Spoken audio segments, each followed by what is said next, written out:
आइए आज हम लोग स्टडी करेंगे असमानुपातन अभिक्रियाएं।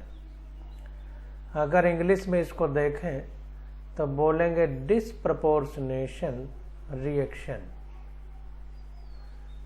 तो जैसा कि नाम से पता है, डिस्प्रपोर्शनेशन रिएक्शन यानी असमानुपातन अभिक्रियाएं, यानी अनुपात समान ना हो, असमानुपातन। अब किस चीज का अनुपात समान नहीं रहेगा उसके बारे में अब हम नीचे चर्चा करेंगे। तो कह रहा है असमानुपातन अभिक्रियाएं विशेष प्रकार की अपचयोपचय अभिक्रियाएं हैं, यानी रिडॉक्स रिएक्शन है। असमानुपातन अभिक्रिया में तत्व की एक ऑक्सीकरण अवस्था एक साथ ऑक्सीकृत तथा अपचित होती है। तो ये बात निकल करके सामने आई है कि असमानुपातन रिएक्शन जो होंगी उनमें क्या होगा कि एक ही तत्व की ऑक्सीकरण होगा और उसी का अपचयन भी होगा। तो असमानुपातन अभिक्रिया में तत्व की एक ऑक्सीकरण अवस्था एक साथ ऑक्सीकृत तथा अपचित होती है। तो जो ऑक्सीडेशन नंबर है किसी तत्व की, उसमें उसी का ऑक्सीडेशन होता है और उसी का रिडक्शन होता है। तो ऐसी अभिक्रियाओं को असमानुपातन अभिक्रियाएं यानी डिस्प्रपोर्शनेशन रिएक्शन बोलते हैं। ये बात निकल करके सामने आई। अभी तक जो हमने पढ़ा, एक का ऑक्सीडेशन होता था तो दूसरे का रिडक्शन होता था, लेकिन जो हमारी असमानुपातन अभिक्रियाएं हैं यानी डिस्प्रपोर्शनेशन रिएक्शन है, इसमें क्या होगा कि एक ही तत्व की ऑक्सीकरण अवस्था का ऑक्सीडेशन होगा और उसी का रिडक्शन होगा, यानी उसी का ऑक्सीकरण होगा और उसी का अपचयन होगा। अब समानुपातन अभिक्रिया में सक्रिय पदार्थ का एक तत्व कम से कम 3 ऑक्सीकरण अवस्थाएं प्राप्त कर सकता है। तो ध्यान दीजिए कि जो हमारी डिस्प्रपोर्शनेशन रिएक्शन होती हैं उनमें से सक्रिय जो पदार्थ है, उस सक्रिय पदार्थ का एक तत्व यानी वन एलिमेंट कम से कम 3 ऑक्सीकरण अवस्थाएं प्राप्त कर सकता है।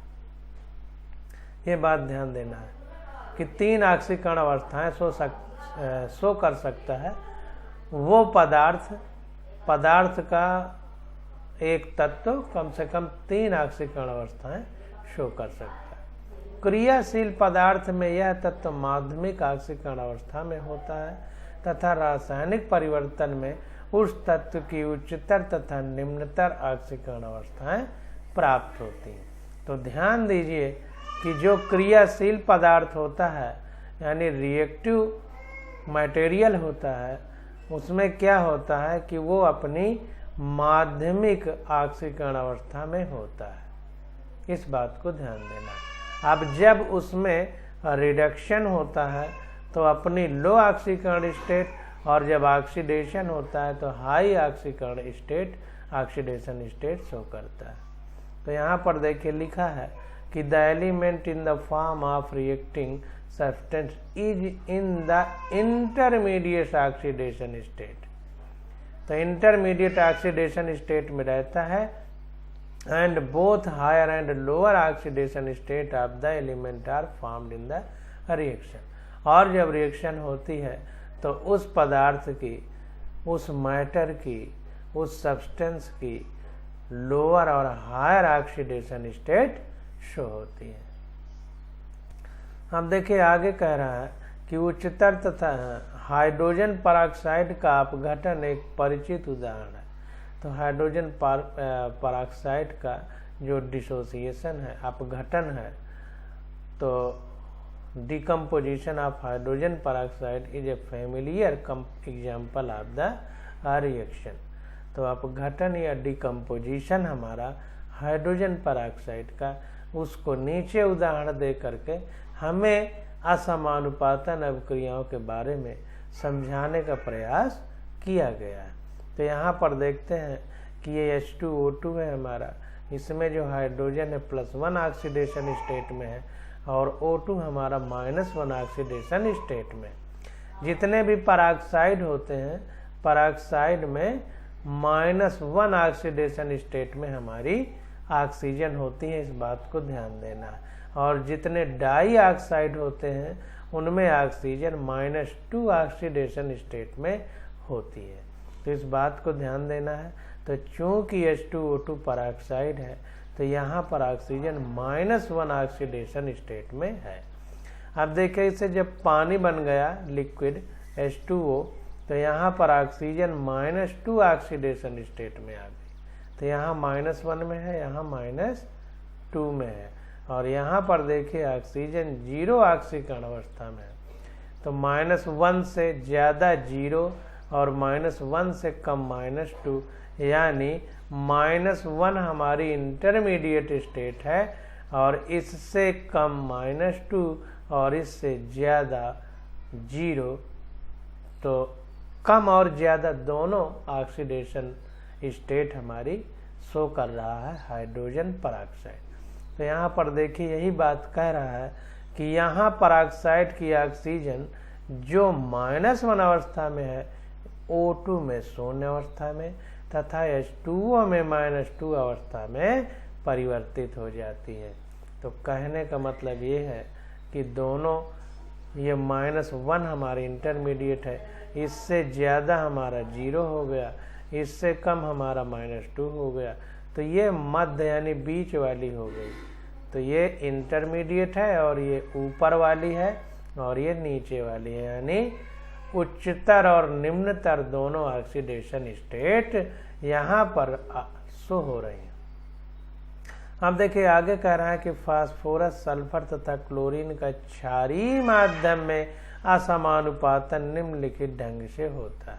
तो फास्फोरस और सल्फर का तथा क्लोरीन का क्षारीय माध्यम यानी एल्कलाइन मीडियम में असमानुपातन या डिस्प्रपोर्शनेशन होता है। तो इसके बारे में देखते हैं। तो यहाँ पर देखिए फास्फोरस हमारा क्या है, सॉलिड है और इसकी ऑक्सीडेशन नंबर 0 है।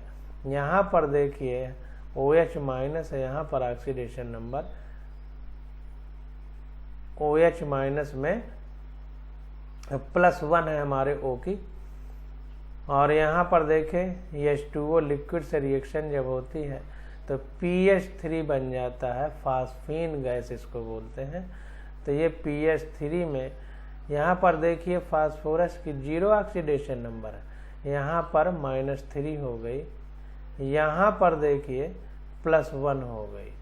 तो कहने का मतलब ये है कि यहाँ पर 0 ऑक्सीडेशन स्टेट है, तो 0 हमारी इंटरमीडिएट हो गई, उससे कम -3 और उससे ज़्यादा +1।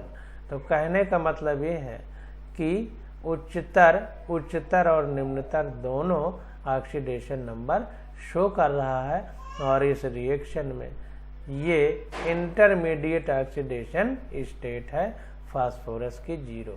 तो 0 से ज़्यादा +1 और 0 से कम -3 यहाँ पर इस रिएक्शन में शो हो रहा है। आगे देखिए फिर बताया जा रहा है, यहाँ पर सल्फर S8 के फॉर्म में है और सॉलिड है, इसकी ऑक्सीडेशन नंबर 0 है। यहाँ OH- से रिएक्शन हो रही है, तो यहाँ जो सल्फर है S-2 और यहाँ पर सल्फर है 2H2O3- एक्वस फॉर्म में और 6H2O लिक्विड फॉर्म में बन रहा है। तो यहाँ पर देखिए समझने की बात है, यहाँ पर देखिए थोड़ा गलत हो गया है, ये देखिए इंग्लिश वाली बुक में सही है, यहाँ 2 लिख गया है जबकि -2 यहाँ होना चाहिए, थोड़ा मिस्टेक हो गई है। तो -2 यहाँ होना चाहिए, ये +2 स्टेट में होना चाहिए। तो 0 से -2 इंग्लिश वाले में देखते हैं, यहाँ थोड़ा मिस्टेक है। तो यहाँ पर देखिए -2 स्टेट में है, यहाँ पर +2 स्टेट में है। तो 0 से कम -2, 0 से ज़्यादा +2। तो कुल मिला के सल्फर इंटरमीडिएट स्टेट में है और -2 इससे कम है 0 से और +2 0 से ज़्यादा है। तो कुल मिला करके यहाँ भी सल्फर -2 और +2 शो कर रहा है, यानी 3 ऑक्सीकरण अवस्थाएं हो गई। अब यहाँ पर देखिए क्लोरीन के बारे में देखते हैं। तो ये सब एल्कली मीडियम है, क्षारीय माध्यम, इसलिए OH- OH- OH- से क्रिया कराई जा रही है। एल्कली मीडियम है, यहाँ पर भी OH- है। अगर एसिडिक मीडियम होता तो यहाँ पर हम H+ लिखते। अब यहाँ पर देखिए क्लोरीन आ जाता है। क्लोरीन की ऑक्सीडेशन नंबर यहाँ पर 0 है, लेकिन जब OH- से रिएक्शन होती है तो ClO- बनता है। तो यहाँ पर +1 स्टेट में है। हमने आपको बताया था कि FON सबसे ज़्यादा ऑक्सीडेशन इलेक्ट्रोनेगेटिव फ्लोरीन है, फिर उससे कम ऑक्सीजन, फिर उससे कम नाइट्रोजन। तो यहाँ पर ऑक्सीजन ज़्यादा इलेक्ट्रोनेगेटिव है, तो ऑक्सीजन क्लोरीन के इलेक्ट्रॉन को अपनी तरफ खींच लेगा, तो क्लोरीन यहाँ +1 शो करेगा और ऑक्सीजन -1। तो इसलिए यहाँ पर जो है क्लोरीन +1 के फॉर्म में, और यहाँ पर Cl- है तो क्लोरीन -1 के फॉर्म में। तो कुल मिला के 0 इंटरमीडिएट हो गया, +1 इसकी हायर ऑक्सीडेशन नंबर हो गई, -1 इसकी लोअर ऑक्सीडेशन नंबर हो गई, किसकी? क्लोरीन की। तो कुल मिला के यहाँ भी 3 ऑक्सीकरण अवस्थाएं शो कर रहा है। तो कहने का मतलब ये है कि असमानुपातन अभिक्रिया में क्या होगा कि जो भी पदार्थ होगा वो ऑक्सीकरण और अपचयन दोनों प्रकार की ऑक्सीडेशन नंबर शो करेगा। अब देखिए यहाँ पर कह रहा है कि अभिक्रिया 7.48 घरेलू विरंजक के रूप के उत्पाद को दर्शाती है। तो ये जो है हमारी ये 7.48 अभिक्रिया एक घरेलू विरंजक के उत्पाद को प्रदर्शित करती है। यानी the reaction 7.48 describes the formation of house hold bleaching agent. तो ये ब्लीचिंग एजेंट की तरह काम करता है, जिससे कपड़े साफ किए जाते हैं। ब्लीचिंग पाउडर आता है ना हमारा, तो उस वजह से उस तरह से। तो अभिक्रिया 7.48 घरेलू विरंजक के उत्पाद को दर्शाती है। तो इसको अंडरलाइन कर लीजिए, ये डायरेक्ट आपसे नीट में पूछा जा सकता है इस वाली अभिक्रिया के बारे में कि घरेलू विरंजक के रूप में कौन सी अभिक्रिया दर्शाती विरंजक के उत्पाद को दर्शाती है, और चारों ये अभिक्रियाएं दे देगा और आपसे पूछेगा कौन सा आंसर सही है। अब आगे देखते हैं, कह रहा है अभिक्रिया में बनने वाला हाइपोक्लोराइट आयन यानी ClO-, ये हाइपोक्लोराइट आयन है ClO-। अब देखिए इनके नाम कैसे दिए जाते हैं, एक जगह हम इसको अच्छे से आपको बता देंगे, एक ही जगह, तो आप उतना जितना ज़रूरी है उतने याद कर लीजिएगा।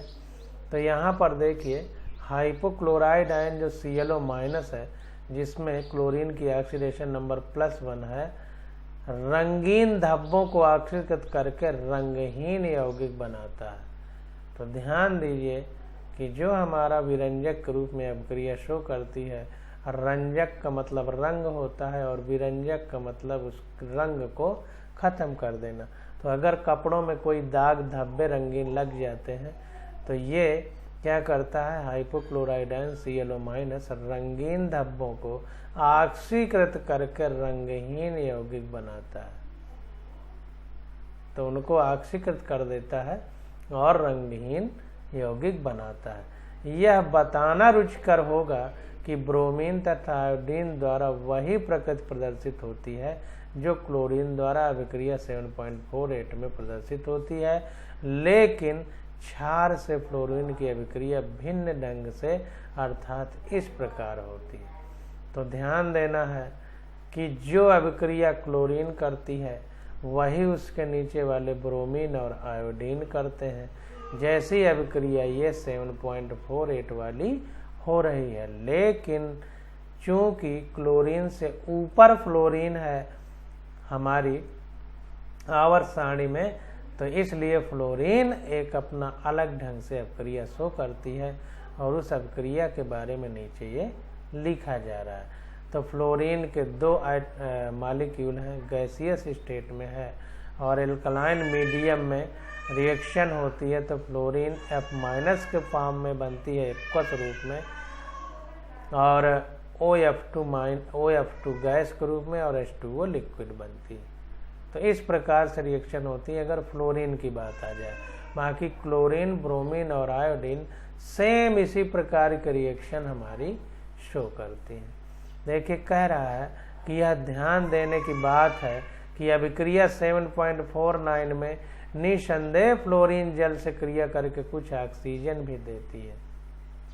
यह ध्यान देने योग्य बात है कि अभिक्रिया 7.49 में निसंदेह फ्लोरीन जल से अभिक्रिया करके कुछ ऑक्सीजन भी देती है। यानी ये फ्लोरीन पानी से अभिक्रिया करके कुछ ऑक्सीजन भी देती है, लेकिन अब इस अभिक्रिया में देखिए ऑक्सीजन का जिक्र नहीं है। फ्लोरीन द्वारा दिखाया गया भिन्न व्यवहार आश्चर्यजनक नहीं है, क्योंकि हमें ज्ञात है कि फ्लोरीन सर्वाधिक विद्युत ऋणी तत्व होने के कारण धनात्मक ऑक्सीकरण अवस्था प्रदर्शित नहीं कर सकती। तो एक बात ध्यान देना है कि अभी हमने फोन बताया, यानी फ्लोरीन, ऑक्सीजन और नाइट्रोजन, इसमें फ्लोरीन हमारा सबसे ज़्यादा विद्युत ऋणात्मक है, तो जाहिर सी बात है कि ये धनात्मक ऑक्सीकरण अवस्था प्रदर्शित नहीं कर सकती है, इसलिए थोड़ा बहुत ऑक्सीजन भी देती है। इस बात को ध्यान रखना। अब आगे देखते हैं।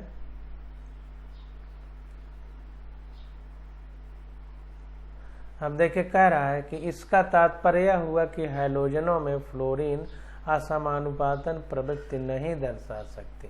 तो चूंकि केवल निगेटिव शो करती है, पॉजिटिव शो ही नहीं कर सकती, तो जो फ्लोरीन है हमारी वो निगेटिव केवल ऑक्सीडेशन नंबर शो करती है, क्योंकि हायर इलेक्ट्रोनिगेटिव है पूरी आवर्त सारणी में, तो पॉजिटिव नहीं शो कर सकती। तो इसलिए डिस्प्रपोर्शनेशन यानी असमानुपातन प्रवृत्ति नहीं दर्शा सकती है। ये बात निकल करके सामने आ गई। अब आगे देखते हैं क्वेश्चन, और इसको करके हम लोग जो ऊपर पढ़े हैं उसको प्रमाणित करेंगे कि हम सीख पाए हैं या नहीं सीख पाए।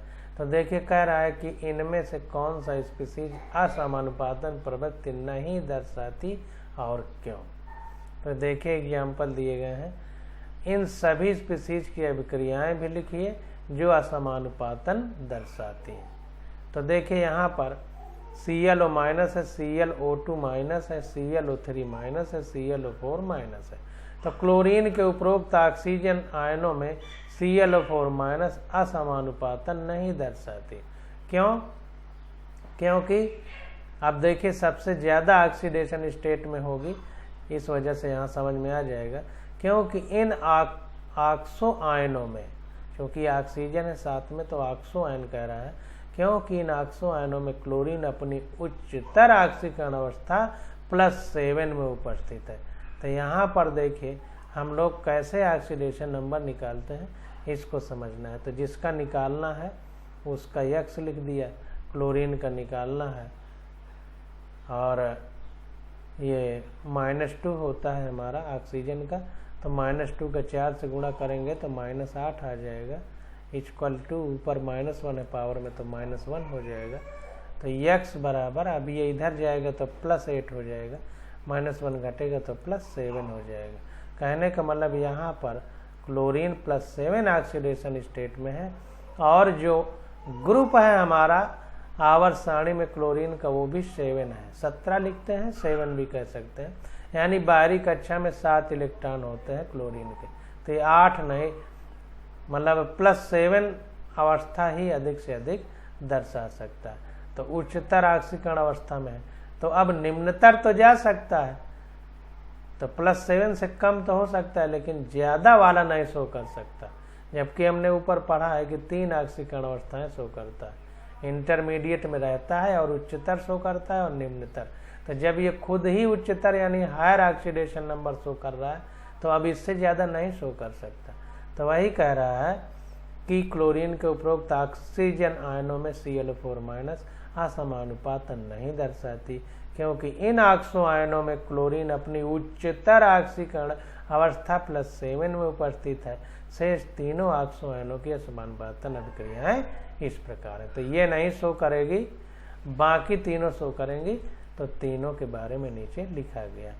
तीनों में +7 किसी का नहीं होगा, आप निकालेंगे तो जैसे हमने बताया वैसे ही निकाल सकते हैं। तो यहाँ पर देखिए 3Cl माइनस में Cl+1 स्टेट में है, इससे Cl माइनस बना तो -1 हुआ क्लोरीन का ऑक्सीडेशन नंबर, और यहाँ पर ClO3 माइनस हुआ तो +5 हुआ। तो देखिए +1 से कम -1, +1 से ज़्यादा +5, तो ये इंटरमीडिएट में है, हायर और लोअर दोनों शो कर रही है। यहाँ पर देखिए ClO2 माइनस में Cl+3 ऑक्सीडेशन स्टेट में, कैसे निकालेंगे फिर बता दे रहे हैं। यहाँ पर जिसकी निकालना होता है उसकी x लिखते हैं। अब ऑक्सीजन की -2 होती है और 2 है तो गुणा करेंगे तो -4 हो जाएगा, जो ऊपर पावर में होता है उसको इक्वल टू लिखते हैं -1, तो ये x इक्वल टू हो जाएगा -4 इधर जाएगा तो +4 हो जाएगा, 1 घटेगा तो +3 होगा, तो इसीलिए देखिए +3 लिखा गया है। ऐसे ही सबका निकाल लेते हैं।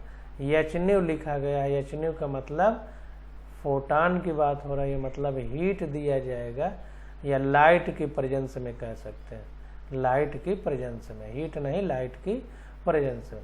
तो Cl माइनस हो गया, यहाँ पर निगेटिव साइन है तो इसलिए -1 ऑक्सीडेशन स्टेट है। यहाँ पर ClO3 माइनस +5 ऑक्सीडेशन स्टेट, यहाँ भी देखिए इंटरमीडिएट है, लोअर -1 हो गया, हायर +5 हो गया।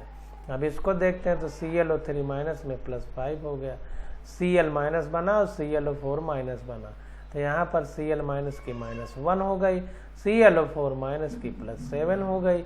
तो यहाँ भी ये इंटरमीडिएट है, मध्यम वाला, और ये लोअर वाला है, ये हायर वाला है। तो कुल मिला करके हमारी ClO4 माइनस डिस्प्रपोर्शनेशन रिएक्शन या समानुपातन अभिक्रिया नहीं शो करेगी, क्योंकि उसमें जो Cl है वो हायर ऑक्सीडेशन स्टेट में है, इसलिए इंटरमीडिएट स्टेट नहीं है, इसलिए हायर शो कर दिए, तब लोअर ही केवल हो सकती है, बीच वाली नहीं हो सकती। अब देखिए अगला क्वेश्चन देखते हैं। कह रहा है कि उदाहरण 7.6 निम्नलिखित अपचयोपचय अभिक्रियाओं को वर्गीकृत कीजिए, कि मतलब कौन सी अभिक्रिया क्या है। तो N2 gas plus O2 gas से 2NO गैस बन रही है, ठीक ना। तो ध्यान दीजिए N2 और O2 प्राकृतिक अवस्था में तत्व रूप में है, एलिमेंट्री फॉर्म में है। तो जब एलिमेंट्री फॉर्म में है तो जाहिर सी बात है कि मिल करके यौगिक बना रहे हैं NO, तो ये हमारे संयोग कर रहे हैं, इसलिए यह संयोजन अभिक्रिया का उदाहरण है। तो अभिक्रिया का यौगिक नाइट्रिक ऑक्साइड तत्वों के संयोजन द्वारा बनता है। तत्वों के तत्व होना चाहिए, तत्व से यौगिक बनेगा तो संयोजन है, और यौगिक टूट करके तत्व बनेगा तो अपघटन यानी डिकम्पोजिशन है। अब दूसरे में देखिए 2PbNO3 सॉलिड है, इससे 2PbO बन रहा है, 4NO2 बन रहा है और O2 बन रहा है। तो यहाँ पर देखिए ये यौगिक है यानी कंपाउंड है, ये भी कंपाउंड है, ये भी कंपाउंड है, और ये हमारा एलिमेंट यानी तत्व है। तो जब किसी कंपाउंड से तत्व और यौगिक या केवल यौगिक या केवल तत्व, मतलब कोई एक तत्व होना चाहिए, बनता है, तो इसको हम बोलते हैं डिकम्पोजिशन अभिक्रिया। तो इस प्रकार से देखिए कह रहा है कि अभिक्रिया खा में लेड नाइट्रेट 3 भागों में अपघटित होता है, इसलिए इस अभिक्रिया को अपघटन श्रेणी में वर्गीकृत करते हैं। अब यहाँ पर देखिए गा वाले में क्या है, गा वाले में NaH सॉलिड है प्लस H2O लिक्विड है। तो यहाँ पर देखिए NaOH एक्वस बन जाता है जलीय विलयन, और H2 अलग हो जाती है। तो यहाँ पर देखिए H को हटा करके यहाँ पर H हट जाती है और ये H2O में Na आ जाता है, मतलब ये H को हटा करके पानी Na के साथ आ जाता है, यानी ये प्रतिस्थापित हो जा रहा है, हाइड्रोजन अलग हो जा रहा है। तो इसलिए अभिक्रिया गा में जल में उपस्थित हाइड्रोजन का विस्थापन हाइड्राइड आयन द्वारा होने के फलस्वरूप डाई हाइड्रोजन गैस बनती है, इसलिए इसे विस्थापन यानी डिस्प्लेसमेंट अभिक्रिया कहेंगे। तो एक एक चीज़ को आप लोग क्लियर समझते जाइए, अगर अच्छे से समझ गए तो कभी कोई दिक्कत नहीं होगी। अब देखें यहाँ पर 2NO2 gas plus 2OH minus aqueous से NO2 minus aqueous plus NO3 minus aqueous plus H2O liquid बन रहा है। तो यहाँ पर देखिए कह रहा है कि अभिक्रिया घा में NO2 +4 ऑक्सीडेशन स्टेट में है, ऑक्सीजन -2 होती है, तो 2 है तो -4 होगी, तो इसको +4 होना पड़ेगा, क्योंकि कोई भी कंपाउंड यानी यौगिक पूरा न्यूट्रल स्टेट में रहता है।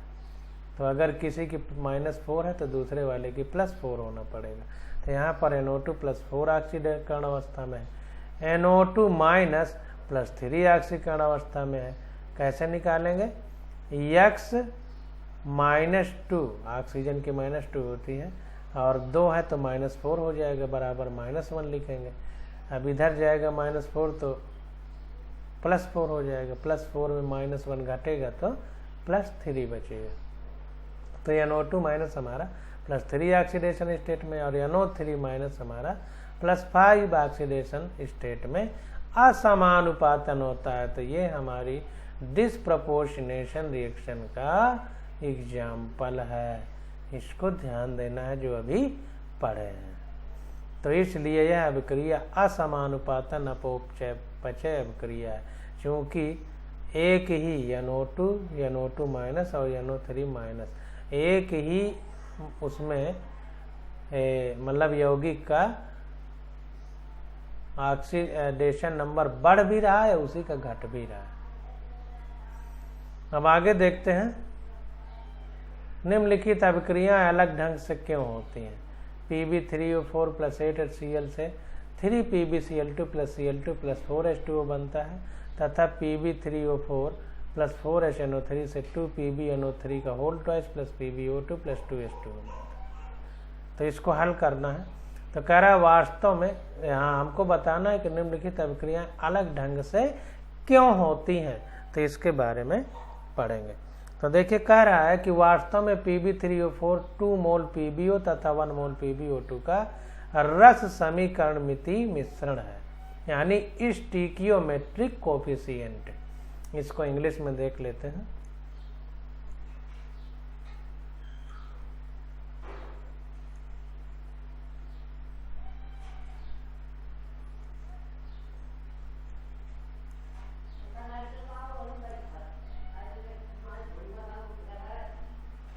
देखिए इंग्लिश वाली बुक में केवल 7.6 एग्जाम्पल तक ही है, 7.7 के बारे में कोई चर्चा नहीं है इस क्वेश्चन के बारे में। तो यहाँ पर देखिए जो हमारा Pb3O4 है 2 मोल PbO2 2 मोल PbO तथा 1 मोल PbO2 का रस समीकरण मितीय मिश्रण है, यानी Pb3O4 हमारा अगर 2 मोल PbO ले लिया जाए और 1 मोल PbO2 ले लिया जाए और इसको मिलाया जाए तो Pb3O4 बनता है, ये कहने का मतलब। तो PbO2 में लेड की ऑक्सीकरण अवस्था +4 है। तो जो हमारा PbO2 है इसमें देखिए जो हमारा है O की -2 होती है, 2 है तो -4 होगी, तो Pb की +4 होना पड़ेगा, तो ऑक्सीकरण अवस्था +4 है। जबकि PbO में लेड की स्थायी ऑक्सीकरण अवस्था +2 होती है, तो PbO में O की -2 तो Pb की +2 होना पड़ेगा। अब PbO2 इस प्रकार ऑक्सीडेंट यानी ऑक्सीकरण के रूप में की भांति अभिक्रिया कर सकता है। तो जो PbO2 है हमारा, तो PbO2 की +4 ऑक्सीडेशन स्टेट है और PbO की +2 है, तो जो हमारा PbO2 है ये ऑक्सीडेंट की भांति कार्य कर सकता है, यानी दूसरे को ऑक्सीकृत कर सकता है, यानी दूसरे की ऑक्सीडेशन नंबर को बढ़ा सकता है और खुद अपनी घटा सकता है, क्योंकि +4 में है तो +4 को +2 कर सकता है। अपनी घटाएगा तो यानी अपचयित होगा, दूसरे की बढ़ाएगा यानी उसको ऑक्सीकृत करेगा। तो अगर ऑक्सीकृत करने की क्षमता रखता है तो उसी को ऑक्सीडेंट कहते हैं। तो यहाँ पर जो है ऑक्सीकरण के रूप में या ऑक्सीडेंट के रूप में काम करता है, इसलिए HCl के क्लोराइड आयन को क्लोरीन में ऑक्सीकृत कर सकता है। तो इसलिए HCl के क्लोराइड आयन को क्लोरीन में ऑक्सीकृत कर सकता है। तो ऑक्सीडेंट की तरह PbO2 काम करता है, तो HCl में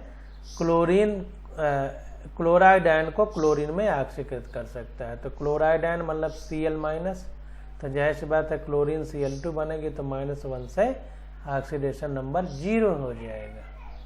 तो हमें यह भी ध्यान में रखना चाहिए कि PbO एक क्षारीय ऑक्साइड है, तो PbO1 हमारा बेसिक ऑक्साइड है। इसलिए अभिक्रिया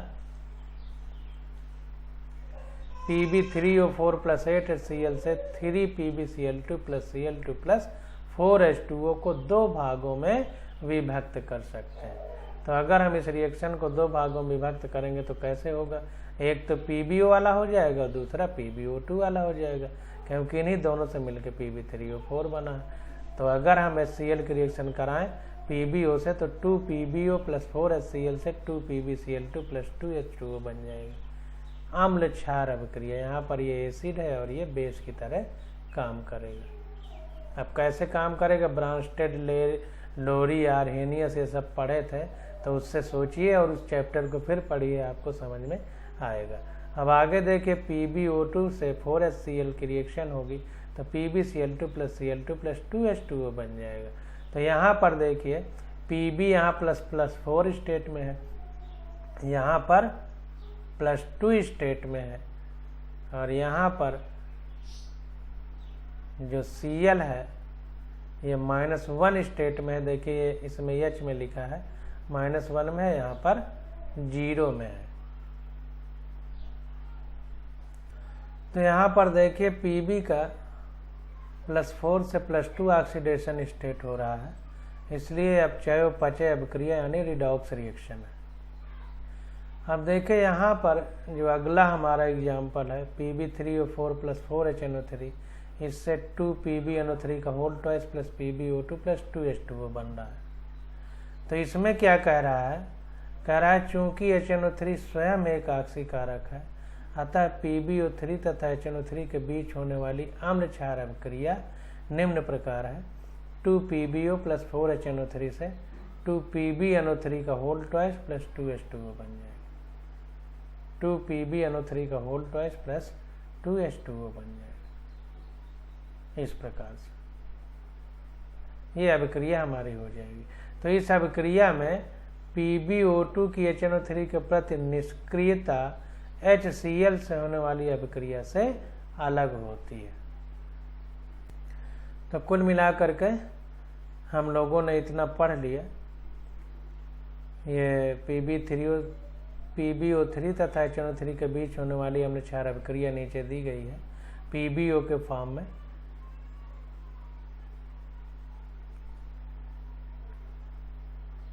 Pb3O4 है तो 2 भाग में टूटता है, PbO और PbO2, इनको मिला के बनता है जैसा यहाँ पर दिखाया गया है।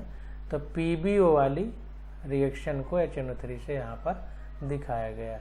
तो इस अभिक्रिया में ये PbO है, तो इस अभिक्रिया में PbO2 जो इसका दूसरा फॉर्म है जिससे मिलके Pb3O4 बनेगा, की HNO3 के प्रति निष्क्रियता HCl से होने वाली अभिक्रिया से अलग होती है। तो कुल मिलाकर के PbO की रीत दिखा दी गई, PbO2 की जो अभिक्रिया है वो HCl से कुल मिला के भिन्न होगी, जैसे यहाँ पर HCl से अभिक्रिया अपचयोपचय अभिक्रिया। लेकिन चूंकि नई NCERT में इसको हटा दिया गया है इस उदाहरण को, इसलिए हम इस पे ज़्यादा जोर नहीं देंगे। अब आ जाता है भिन्नात्मक ऑक्सीकरण संख्या विरोधाभास। तो इसकी स्टडी हम लोग अगले लेक्चर में करेंगे। आज बस यहीं तक।